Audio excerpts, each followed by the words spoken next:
Last week, the federal government introduced a new bill to keep youth from smoking. Flavored cigars and cigarillos are the newest trend among high school tobacco habits. It's a peach-flavored bullseye cigar. They're relatively new on the market over the last few years, and they are definitely a huge uptake item. You go to any high school around town and ask about Prime Times, which is a common brand. There are other brands, and kids will definitely know what you're talking about. These products are sold individually, which is more appealing to tight cash students. Devin Skeel says the single cigars were easier to hide from his parents before it became a full-blown addiction.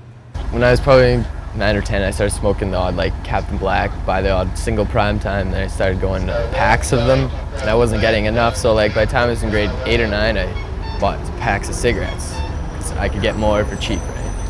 Grade 12 student Kurt Restand admitted to trying Prime Times, but has stayed away from cigarettes. It's just more casual, I guess, than smoking cigarettes. Cigarettes is like, wow, you're addicted to tobacco. Cigars is you can be more casual about it.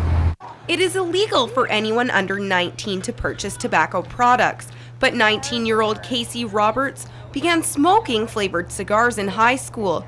She had no difficulty getting her hands on them. Just friends that worked at gas stations or people who bought it and then came to the school and sold it. It wasn't that hard.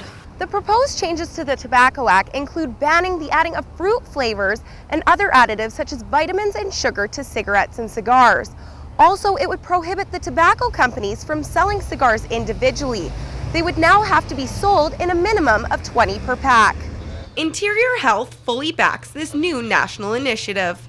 I think it's a real positive move. It is federal legislation, so provincially we certainly support it.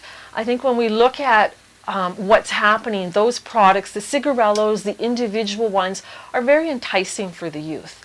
They're not as expensive. They're almost cutesy. They look like lip gloss. They've got flavorings in them. And sometimes the youth don't really see that it is a health concern. Which they should, as smoking kills more people in our province than all other drugs, murder, suicide, HIV, and car crashes combined. Leah, CFJC News.